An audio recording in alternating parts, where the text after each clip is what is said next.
우리 예수 그리스도와 우리 성도들은 상호 소유적 관계 속에 있습니다. 구약성경 이사야 41장 1절에 내가 너를 구속하였고 내가 너를 지명하여 불렀나니 너는 내 것이라 이렇게 말씀하셨어요. 우리 존재 자체와 우리의 모든 삶이 다 주님의 것임을 믿으시기를 바랍니다.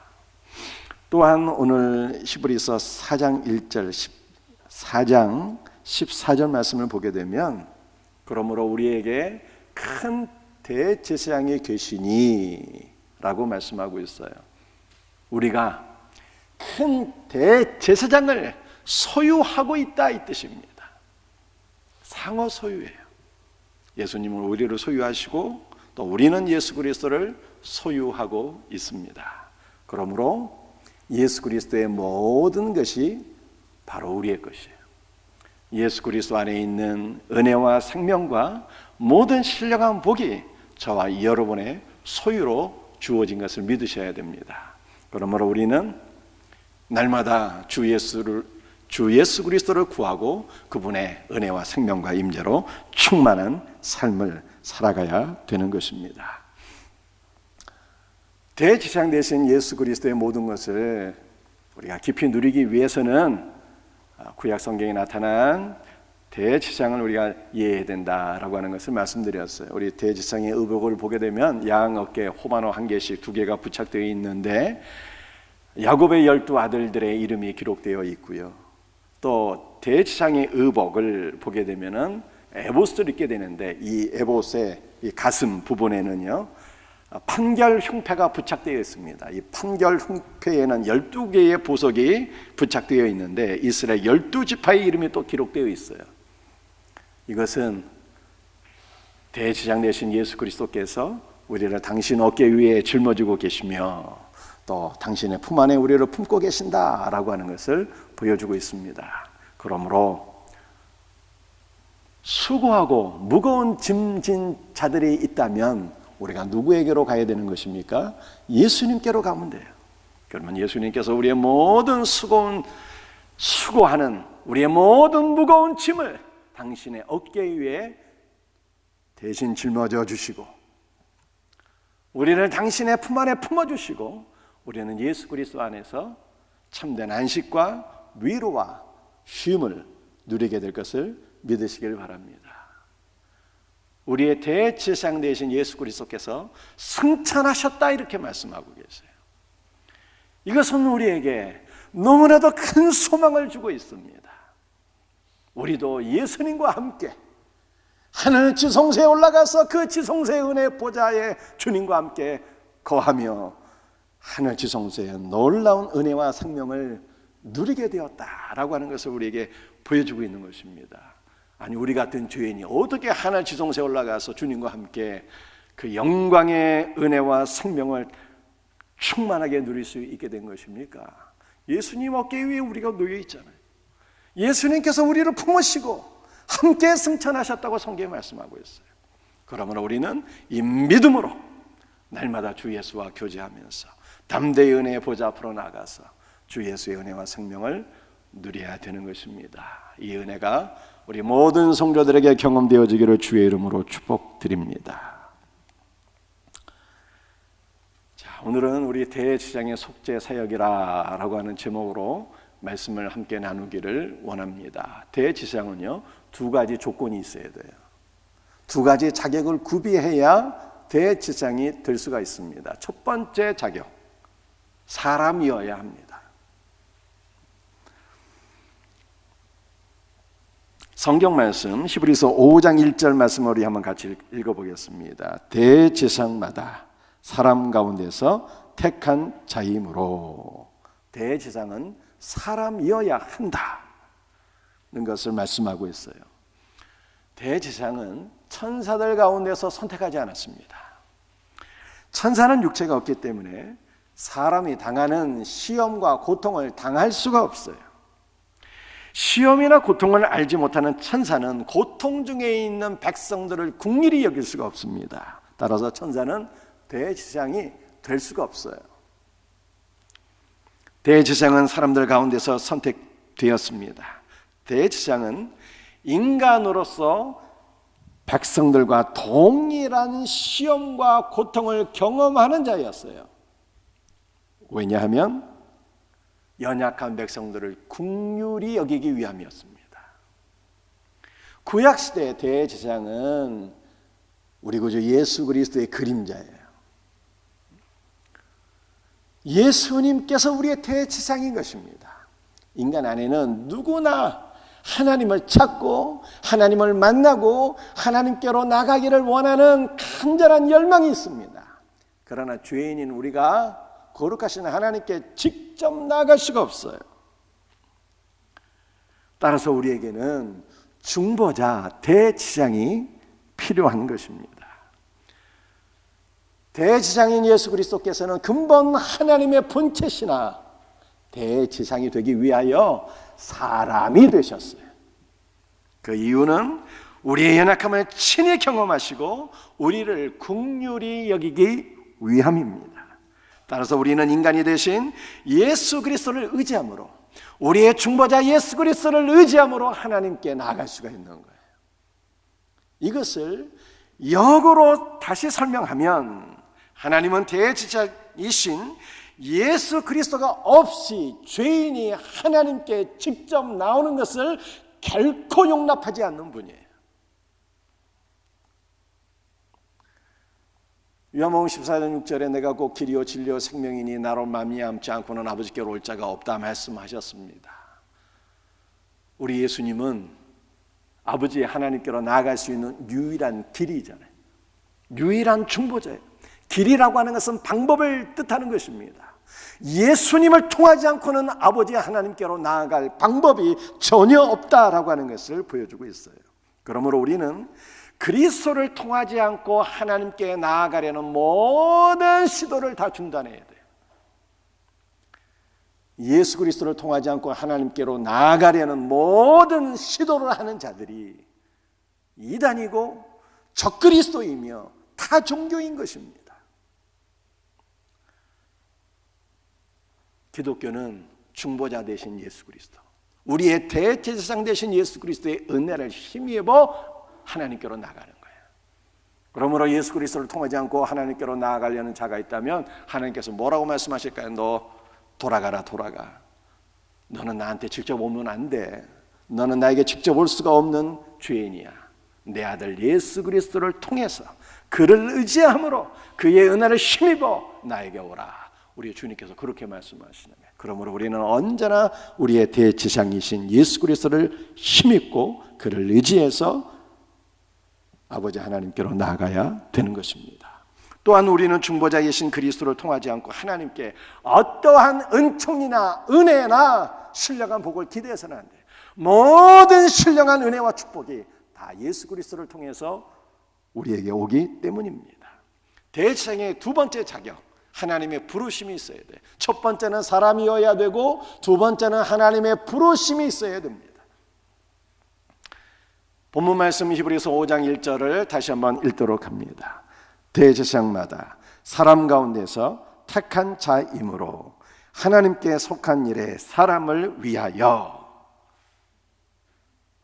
그런데 이것을 다시 제가 보다 정확하게 번역을 하게 되면 한글 성경에는 한 가지 없는 단어가 있어요. 그래서 다시 번역해서 설명드립니다. 대제사장마다 사람 가운데서 택한 자이므로 하나님께 속한 일에 사람을 위하여 임명되었다는 거예요. 임명되었어요. 대제사장은 원한다고 해서 아무나 할 수 있는 것이 아니라 하나님께서 임명하신 자만 되었어요. 하나님께 속한 일에 사람을 위하여 임명된 자만 대제사장이 되는 거예요. 하나님께 속한 일에 사람을 위하여라는 것이 무슨 뜻입니까? 대제사장은 하나님을 대표해서 하나님의 뜻을 인간에게 전하는 자예요.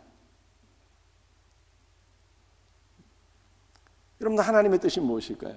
하나님의 뜻은 요한복음 6장 말씀을 보니까 아들 예수를 보고 그를 믿어 구원을 받는 것이 아버지 하나님의 뜻이라고 말씀하고 있어요.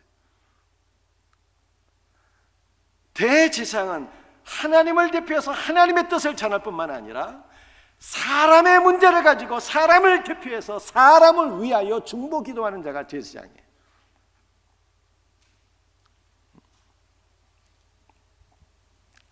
그래서 제사장은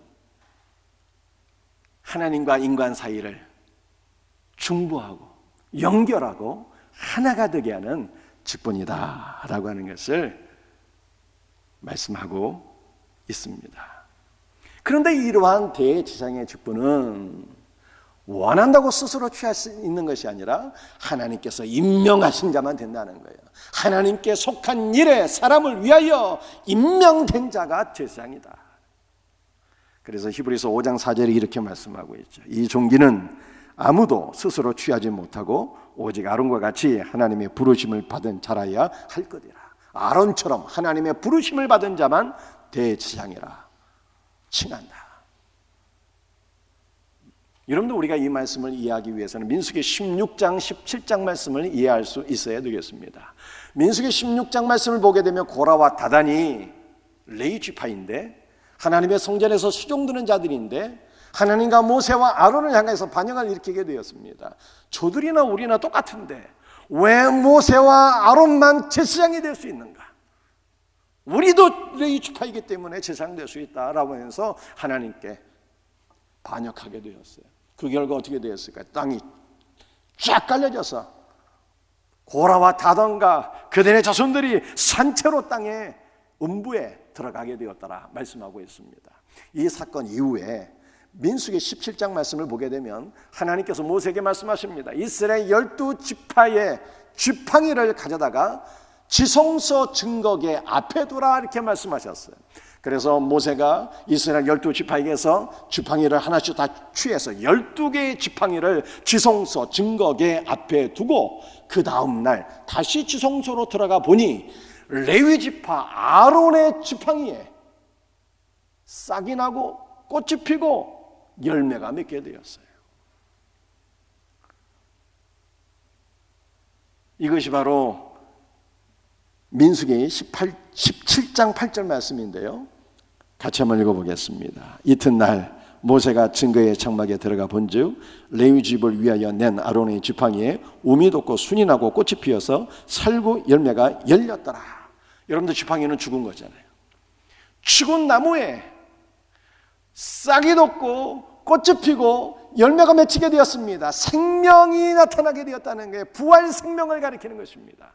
그러므로 이스라엘 12지파 가운데 오직 레위지파 아론과 아론의 후손들만 대제사장이다 라고 하는 것을 하나님께서 공식적으로 임명 보여주셨다는 거예요. 여러분들, 그 지팡이에 특별히 무슨 꽃과 무슨 열매가 맺히게 되었습니까?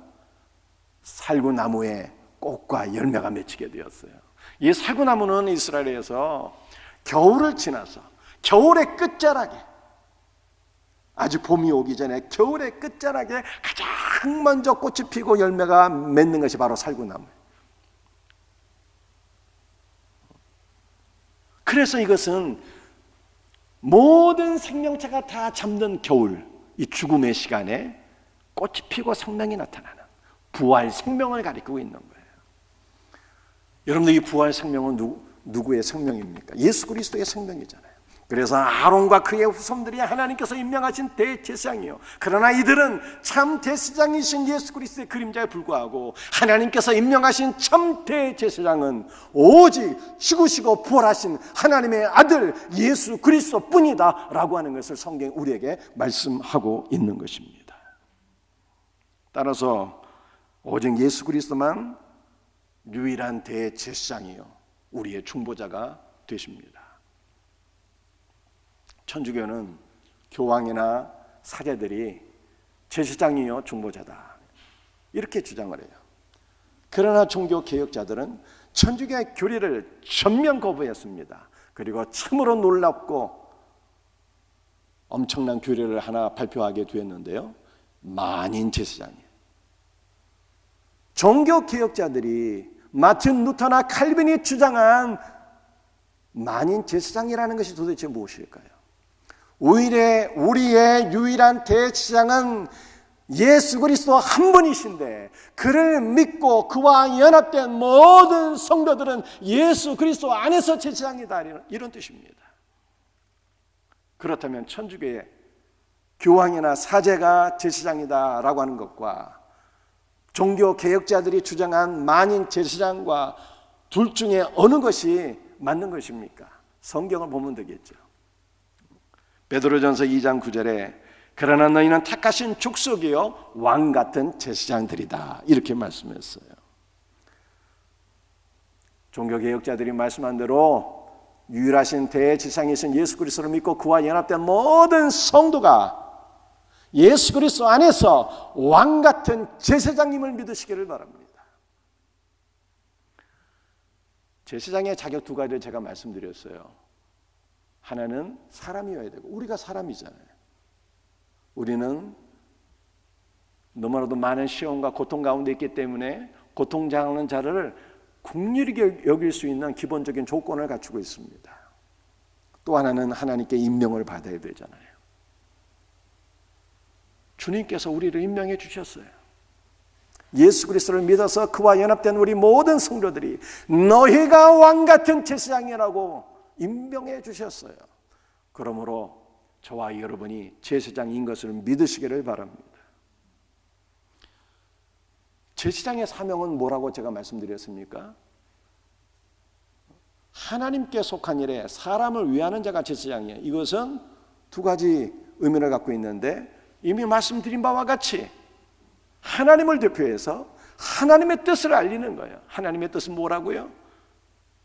아들 예수 그리스도를 믿고 구원을 받는 것입니다. 그러므로 성도는 주 예수를 믿고 구원받으라는 복음을 증거하는 삶을 살아야 돼요. 이것이 제사장의 삶이에요. 제사장의 사역은 인간의 문제를 가지고 함께 아파하며 함께 고통을 당하며 긍휼의 마음으로 하나님께 중보기도하는 것이 바로 제사장의 사명입니다. 그런데 우리 합동교단에서는 이전에 중보기도란 단어를 사용하면 안 된다라고 하는 것을 말한 적이 있어요. 왜냐하면 유일한 중보자는 예수 그리스도이신데요, 우리가 어떻게 중보기도가 될 수 있겠느냐, 우리가 어떻게 중보기도를 드릴 수 있겠느냐, 이런 뜻이죠. 그러나 그것은 성경을 잘 알지 못하는 무지에서 나온 생각이고, 우리의 유일한 중보자는 예수 그리스도이신데 그를 믿어서 그와 연합된 자는 다 제사장, 중보자가 되는 거예요. 그러므로 우리는 나 자신을 위해서 기도할 뿐 아니라 자녀들을 위해서 중보기도하고 세론들을 위해서 중보기도하고 이 땅에 있는 모든 불신자들, 나라와 민족과 전 세계를 위하여 중보하는 기도의 사람이 되어야 할 것을 믿으시기를 바랍니다. 하나님께서 아브라함의 중보기도를 귀하게 여기셨어요. 아브라함이 조카 롯을 위해서 중보기도 드렸는데 하나님께서 아브라함의 기도를 들으시고 롯을 불 가운데서 끄집어내서 구원하신 것을 믿으시기를 바랍니다. 사랑하는 성도들이여, 우리의 기도가 예수 그리스도의 중보기도의 위에 얹어져서 아버지 보좌에 상달되는 거예요. 그럼 우리는 예수 그리스도 안에서 중보기도자가 되어야 돼요. 우리의 기도를 통해서 우리의 가족과 이웃들이 구원받게 하셔요. 이 놀라운 은혜를 날마다 경험하며 살 수 있는 성도들이 되시기를 바랍니다. 여러분들, 우리는 어떻게 중보기도를 해야 되는 것일까요? 대제사장의 자격 가운데 하나가 인간이어야 된다는 것을 말씀드렸습니다. 왜 인간이어야 된다고요? 이웃의 문제를, 연약한 자들의 고통을 함께 아파하는 긍휼히 여기는 마음을 가져야 되기 때문입니다. 그러므로 우리는 중보기도자가 되어서 이웃을 위해서 기도할 때 로봇처럼 기도하는 것이 아니라 함께 아파하며 기도하는 거예요. 긍휼히 여기며 기도해야 되는 것입니다. 긍휼의 마음으로 기도할 때 우리의 기도가 하늘 보좌에 올라가는 거예요. 그런데 그 긍휼이라고 하는 것은 무엇일까요? 단순히 동정하는 마음이겠습니까? 아니면 어떠한 우리의 따뜻한 마음이겠습니까? 여러분들, 인간의 마음이라고 하는 것은 조속으로 변하잖아요. 우리는 한결같은 마음으로 누군가를 긍휼히 여기고 사랑하기가 어려운 존재들이에요. 우리 안에 무슨 선한 것이 있겠습니까? 긍휼의 마음이라고 하는 것은 주 예수께서 우리를 향하여 품으신 그 긍휼이에요. 언약의 말씀에 기초한 변하지 않는 사랑을 가리키는 거예요. 우리가 이 마음을 품기 위해서는 예수 그리스도를 믿고 그와 연합되며 주 예수로 충만하게 될 때 주 예수께서 우리를 긍휼히 여기시는 그 긍휼의 마음을 품을 수가 있어요. 그러므로 우리는 날마다 주 예수로 충만해서 주 예수의 긍휼로서 기도하는 중보 기도자들이 되시기를 주의 이름으로 축복합니다. 우리는 하나님 안에서 중보자, 제사장이 되었기 때문에 산 제사를 드려야 된다. 바울이 이렇게 말씀을 했어요. 이것이 로마서 12장 1절의 말씀입니다. 한번 같이 읽도록 합니다. 그러므로 형제들아, 내가 하나님의 모든 자비하심으로 너희를 구원하노니 너희 몸을 하나님이 기뻐하시는 거룩한 산 제물로 드리라. 이는 너희가 드릴 영적 예배니라. 성도는 왕같은 제사장이기 때문에 하나님께 제사, 즉 신령한 예배를 드릴 수가 있습니다. 우리가 하나님 앞에 제사 신령한 예배를 드릴 때 바쳐야 될 제물은 무엇일까요? 바로 우리의 몸이라고 말씀하고 있어요. 그런데 우리의 몸이라고 하는 것은 단순한 우리의 바디, 육신을 가리키는 것이 아니라 영혼과 육신을 아울러 포함하는 우리의 전인을 가리키는 것입니다. 우리의 영과 혼과 육신, 우리의 전인을 하나님께 제물로 드릴지어다 말씀하고 있어요.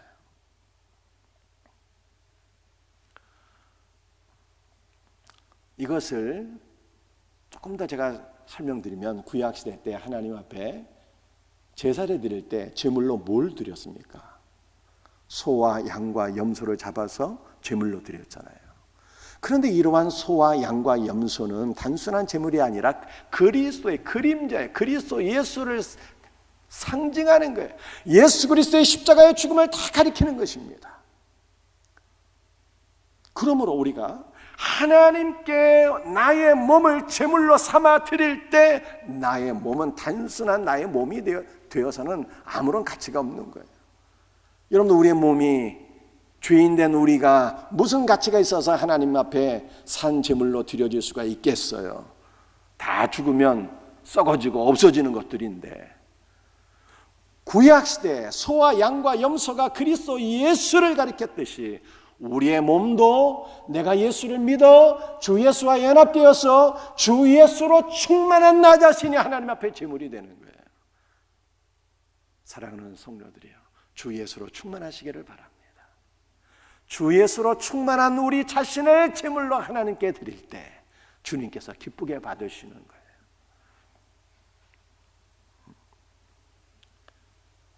여러분, 우리가 하나님 앞에 예배 시간에는 헌금 시간도 있잖아요. 하나님께서 영이신데 온 우주 만물이 다 하나님의 것인데 하나님께서 무슨 돈을 기뻐하시겠어요?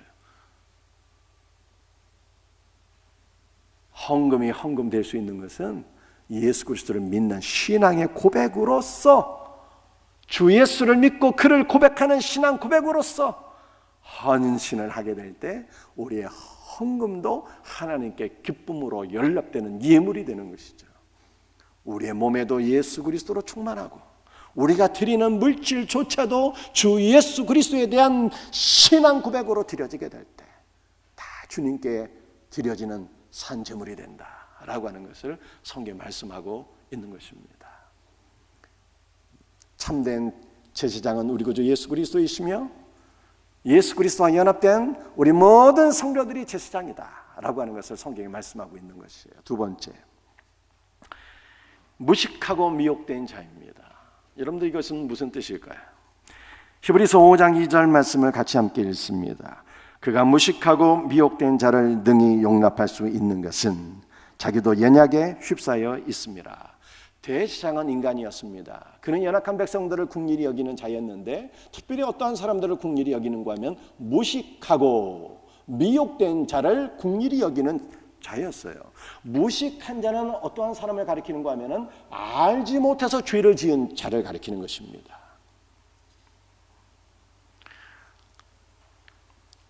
알지 못하는 것이 죄는 아니나 죄의 원인이 돼요. 그러므로 우리는 영적인 무지에서 벗어나서 주 예수 그리스도를 알아가는 일에 힘을 써야 됩니다. 물론 우리의 믿음이 단순히 지적인 차원에서 머물러면 안 돼요. 주 예수를 믿어 그와 연합되고 예수 그리스도로 충만한 우리의 믿음이 되어야 되지, 단순히 지식적인 것은요 아무 소용이 없어요. 그러나 우리가 주 예수 그리스도 안에서 그의 풍성한 은혜와 생명을 누리기 위하여, 더욱더 우리의 믿음이 풍성해지기 위하여 주 예수 그리스도를 힘써 알아가야 됩니다. 예수 그리스도를 믿지만 그를 잘 알지 못하는 성도들이 많이 있어요. 예를 들어서 새가족들, 예수를 믿지만 이제 신앙생활을 시작한 지가 얼마 안 됐으니 당연히 예수님이 어떤 분인지 잘 모르죠. 또 연세 드신 어르신들, 어떤 분들은 한글도 못 읽는 분이 계시잖아요. 지식적으로 예수님을 알아가기에 상당히 어려움이 계신 연세 드신 노인들도 계세요. 또 지도하는 사람이 없으면 예수 그리스도를 알아가기가 힘듭니다. 에티오피아, 간다게의 모든 국고를 맡은 내시가 예루살렘에 와서 경배를 드리고 다시 에디페로 돌아가는데 그때 이사야서를 읽게 되었어요. 그러나 지도하는 사람이 없으니 읽어도 말씀을 깨닫지를 못하게 되었습니다. 그래서 성령께서 빌립 집사를 지명하여 그에게 보내셨어요. 무엇을 읽고 있느냐? 읽고 있는 것을 깨달아 알고 있느냐? 지도하는 사람이 없으니 내가 어떻게 할 수가 있겠느냐? 그래서 빌립 집사를 마차에 초대하여 지도를 받음에, 말씀을 가르침을 받음에 그가 예수 그리스도를 믿어서 세례를 받고 온전한 믿음의 사람이 되었더라, 이렇게 말씀하고 있어요. 여러분들 이런저런 이유로 인해서 성경을 알지 못하는 분들이 많이 계십니다. 대지사장은 어떤 사람일까요? 긍휼히 여기는 자예요. 긍휼히 여기는 자. 그래서 우리 예수님도 예수 그리스도를 잘 알지 못한다고, 성경을 알지 못한다고 책망하지 않습니다. 정죄하지 않으세요. 긍휼히 여기시고 불쌍히 여기시고 모든 자들을 다 품어주시는 분이에요. 예수님께서 요한복음 6장 37절에 이렇게 말씀하셨습니다. 아버지께서 내게 주시는 자는 다 내게로 올 것이요 내게 오는 자는 내가 결코 내쫓지 아니하리라. 모른다고 내쫓는 분이 아니시다. 모든 일을 다 품고 용납하시는 분 우리 주님이에요. 그러나 말이죠, 한 가지 우리가 꼭 기억해야 될 것이 있습니다. 무관심으로 예수 그리스도를 알지 못하는 것은 문제가 돼요. 새가족, 연세 드신 분, 지도하는 사람이 없어서 다 긍휼히 여길 수 있는 대상들이죠. 그러나 무관심으로 예수 그리스도를 알지 않는 것은 큰 문제입니다. 신앙의 경력이 오래되었습니다. 지적인 능력도 있습니다. 지도자도 있습니다. 성경을 얼마든지 잘 알아갈 수 있는데 배우고자 하는 열의가 없으므로 무지한 자들이 있을 수 있어요. 그들은 예수 그리스도께 속한 것들을 배워가기를 원하지 않습니다. 돈 버는 일에는 관심이 많고 여러 가지 정보를 다 입수하고 많은 해박한 지식들을 갖고 있으나 예수 그리스도를 알아가기를 소원하지 않아요.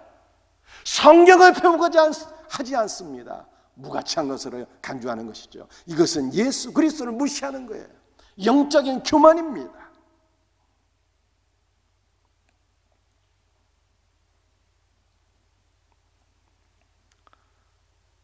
대제사장은 무지한 자도 용납하는 분이시지만 여러분들 예수 그리스도를 무시함으로 말미암아 성경을 배우지 않는 자들은 안 되는 거예요. 그러므로 우리의 소원은 무엇이 되어야 되겠습니까? 내 평생의 소원, 내 평생의 소원, 오직 주 예수를 깊이 알아가는 것. 여러분들 이것이 우리의 일평생의 소원 될 수 있기를 주의 이름으로 축복합니다. 대제사장은 무지한 자와 미혹된 자를 긍휼히 여기는데요, 이것은 두 종류의 사람을 가리키는 것이 아닙니다. 한 사람의 두 가지 특성을 가리키는 거예요. 다시 말해서 무지하게 되면, 예수 그리스도를 알지 못하면 미혹에 빠지게 된다는 것입니다. 여러분들 미혹된 자는 어떤 사람입니까? 성경이 가리키는 그 길에서 벗어난 자를 가리키는 거예요. 성경이 우리에게 걸어가라고 지시하신 길이 있는데 그 길이 어떠한 길입니까? 예수님이잖아요. 내가 그 길이요 진리라고 말씀하셨으니 미혹된 자는 예수 그리스도를 믿는 신앙에서 벗어난 이단을 가리키는 거예요. 근데 어떤 사람이 이단에 빠지는 것입니까? 무지하게 되면 미혹된다는 거예요.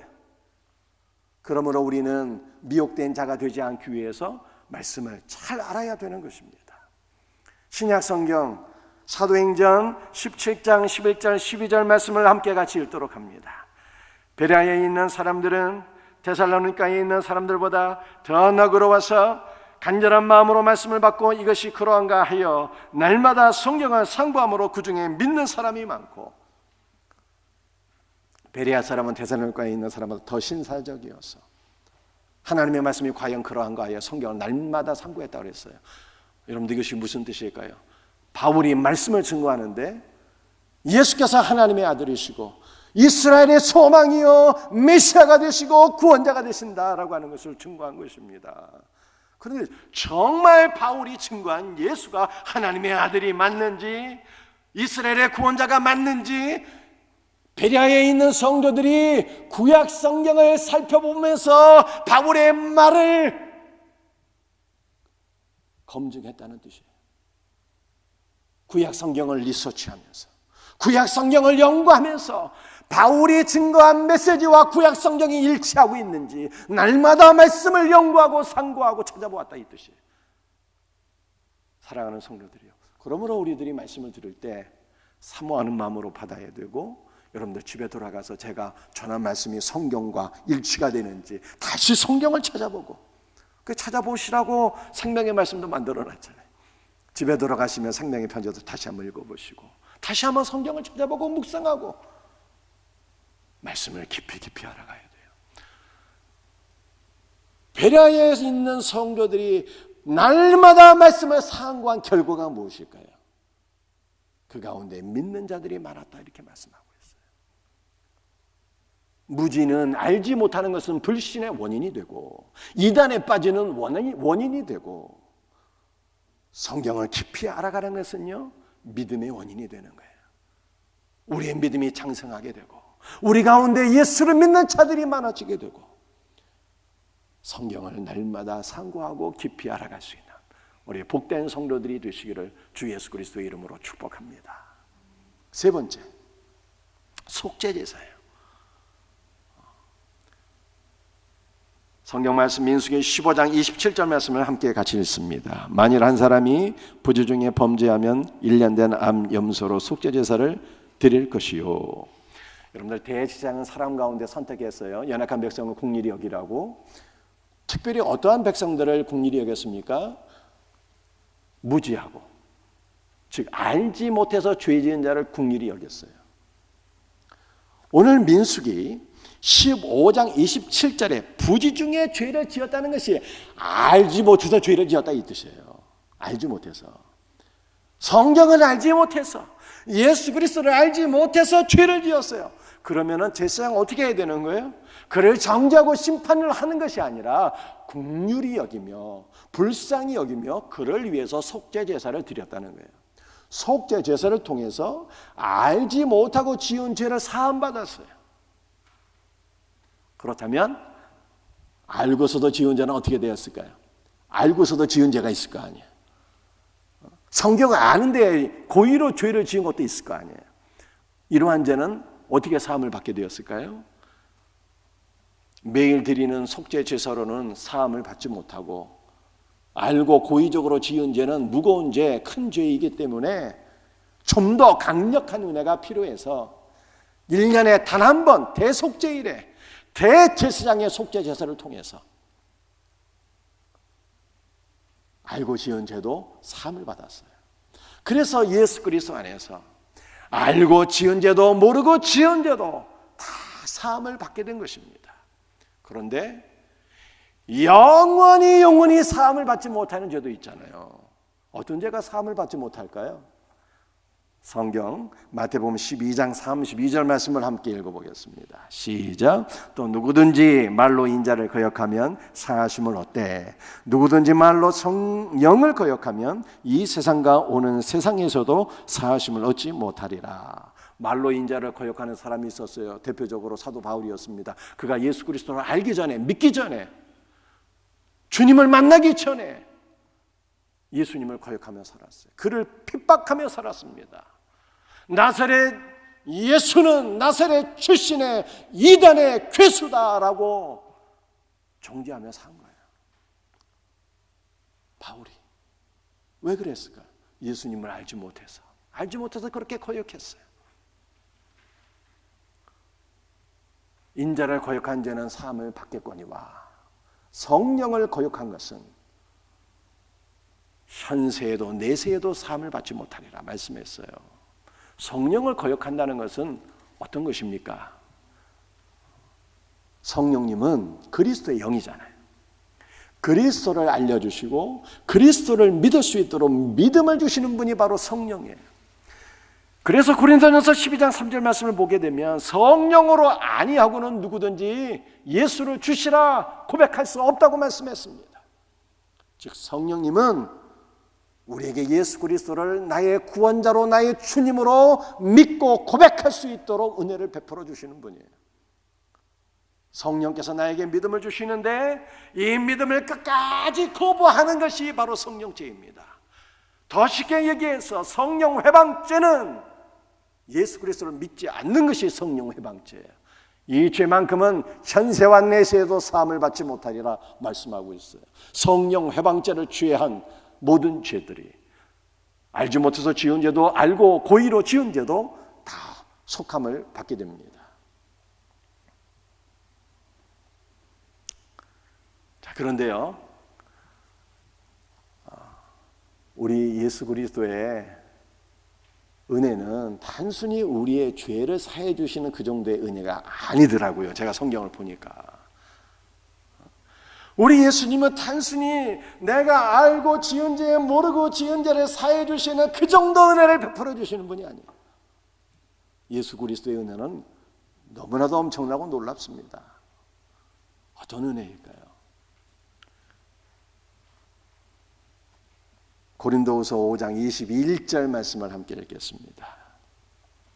하나님이 죄를 알지도 못하신 이를 우리를 대신하여 죄로 삼으신 것은 우리로 하여금 그 안에서 하나님의 의가 되게 하려 하심이라. 아멘. 예수님은 단순히 우리의 죄를 사해 주신 정도의 은혜를 베풀어 주시는 것이 아니라 바울이 고린도후서 5장 21절에서 예수 그리스도를 우리를 위하여 죄로 삼으셨다 이렇게 말씀했어요. 주목해 보시기 바랍니다. 우리 예수님은요, 저와 여러분의 모든 죄를 다 짊어지시고 죄 자체가 되셨어요. 죄 자체가 되셨어요. 하나님께서 예수 그리스도를 죄로 삼으셨다. 예수님 죄가 되셨다는 거예요. 그래서 우리 예수 그리스도의 죽음은 죄가 죽은 죽음이에요. 예수님께서 우리의 죄를 짊어지시고 죄가 되셨기 때문에 예수 그리스도의 죽음은 죄가 죽은 죽음이라 성경이 이렇게 말씀하고 있습니다. 따라서 우리가 어떤 죄를 범했든 간에 또는 이후에 어떠한 죄를 범하든 간에 그 죄는 모두 예수 그리스도 자신이 직접 지은 죄가 됩니다. 왜냐하면 예수께서 우리의 모든 죄를 다 짊어지시고 죄가 되셨기 때문에 그래요. 예수 그리스도의 죽음은 죄가 죽은 죽음이기에 주 예수를 믿는 성도는요, 죄로부터 해방이 되었어요. 왜냐하면 죄가 죽었기 때문에. 또한 그리스도의 죽음은 죄가 죽은 그 시기에 죄 자체가 소멸되어 버렸잖아요. 따라서 우리 하나님께서는 우리가 주 예수를 믿기만 하면 저와 여러분에게서 거룩함과 의로움과 정결함 외에 그 어떠한 것도 찾을 수가 없어요. 이해하십니까? 다시 설명드릴까요? 예수님께서 우리의 죄를 다 짊어지시고 죄가 되어서 죽으셨잖아요. 죄가 죽은 거예요. 따라서 죄 자체가 소멸되어 버렸기 때문에 하나님께서는 주 예수를 믿는 성도들에게서 거룩함과 의로움과 정결함 외에 그 어떠한 것도 찾을 수가 없다니까요. 우리 가운데 어떤 분들은 죄 때문에 고민하시는 분들이 있어요. 여러분들 성경을 신뢰하세요. 죄가 죽은 거예요. 죄의 권세로부터 우리는 해방받은 거예요. 그러므로 예수를 믿는 성도는 죄 때문에 고민하지 말고 주 예수 그리스도의 은혜를 누리며 살아야 돼요. 주 예수 그리스도의 은혜와 생명을 누리며 살게 될 때 어느 날 갑자기 하나님의 시각으로 나를 바라볼 수 있어요. 나를 바라보시는 하나님의 시각은 무엇이라고요? 죄 자체가 소멸되었기 때문에 하나님께서는 우리에게서 거룩함과 정결함 외에 그 어떤 것도 보시지 않는다 그러잖아요. 이 하나님의 시각으로 내가 나 자신을 보게 되는 거예요. 사랑하는 성도들이요, 주 예수 그리스도의 은혜를 날마다 누리며 살 수 있기를 주의 이름으로 축복합니다. 예수님의 은혜는 우리의 죄 자체를 소멸해 주신 것 정도가 아니에요. 죄 때문에 뭐가 왔습니까? 저주와 사망도 오게 되었잖아요. 그런데 예수님의 죽으심은 죄가 죽은 죽음이요, 죄로 인한 저주조차도 다 우리 예수님께서 해결해 주셨어요. 어떻게 해결해 주셨을까요? 갈라디아 3장 13절 말씀을 함께 읽어보겠습니다. 갈라디아 3장 13절 함께 읽읍시다. 그리스도께서 우리를 위하여 저주를 받은 바 되사 율법의 저주에서 우리를 속량하셨으니 기록된 바 나무에 달린 자마다 저주 아래에 있는 자라 하였습니다. 갈라디아 3장 13절에는 그리스도께서 우리를 위해 저주를 받으셨다 이렇게 말씀하고 있는데 헬라 원문이나 영어 성경에는 전혀 다른 의미가 있어요. 여러분들이 영어 성경을 볼 수 있는 분들이 많이 계시기 때문에 제가 영어 성경도 같이 올려놨습니다. 그리스도께서 우리를 위해 저주를 받으신 것이 아니라 그리스도께서 우리를 위하여 저주가 되셨다 이렇게 말씀하고 있어요. 그러니까 예수의 죽음은 어떤 죽음인가 하는 거예요. 그리스도 예수께서 저주가 되셨으니 예수 그리스도의 죽음은 저주가 죽음을 당한 거예요. 예수께서 저주가 되셔서 나무에 달리셨기 때문에 예수의 죽음은 저주가 저주를 받은 사건이다. 성경이 이렇게 말씀하고 있는 것입니다.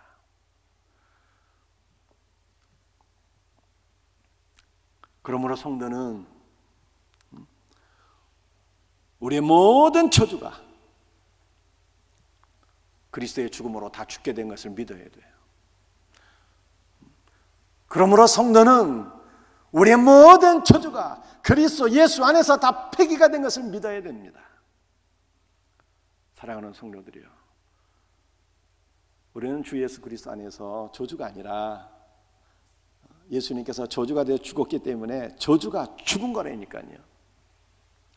우리는 저주가 아니라 주 예수 그리스도 안에서 온전한 은혜와 생명을 날마다 누리게 되었어요. 이렇게 복받은 사람들이 바로 저와 여러분이에요. 그러므로 우리는 죄 때문에 고민하지 말고 저주 때문에 고민하지 말고 날마다 주님 안에서 은혜와 생명과 축복을 받으며 날마다 기뻐하고 감사하는 삶을 누려야 되는 거예요. 이와 같은 은혜가 있기를 주의 이름으로 축복드립니다. 오늘 제가 3가지 말씀드렸어요. 우리를 위하여 인간이 되신 예수님, 왜 인간이 되셨나? 우리의 대제사장이 되시려고. 그래서 대제사장이신 예수 그리스도와 연합된 우리 모든 성도들이 참 제사장이다 라고 하는 것을 말씀드렸어요. 우리가 우리의 가족과 세상을 위해서 중보 기도해야 하는 제사장이 된 거예요. 제사장은 무지한 자와 미혹된 자를 긍휼히 여기는 자, 사람입니다. 알지 못해서 죄 지은 자를 우리 주님께서는 책망하지 않고 긍휼히 여기셔요. 그러나 우리는 내가 성경을 충분히 알 수 있는 환경 속에 있음에도 불구하고 무관심으로 성경을 알지 못한다면 안 된다. 우리는 예수 그리스도를 날마다 깊이 알아가야 된다는 것을 말씀드렸습니다. 알지 못하는 죄 우리 주님께서 정죄하지 않고 다 용서해 주시는데요, 예수 그리스도의 은혜는 그 정도 은혜가 아니라는 거예요. 예수 그리스도의 은혜는 죄 자체를 죽여주셨고, 예수님께서 죄가 되셔서 죽으셨으니 죄가 죽은 것이고, 예수 그리스도의 은혜는 저주도 해결해 주셨어요. 예수님께서 저주가 되셔서 죽으셨기에 저주가 죽은 죽음이다. 그러므로 예수 그리스도 안에 있는 성도들은 날마다 은혜와 생명을 누릴 뿐이다. 이 믿음으로 살아가는 우리 성도들이 되시기를 주의 이름으로 축복합니다. 우리 다 같이 일어나셔서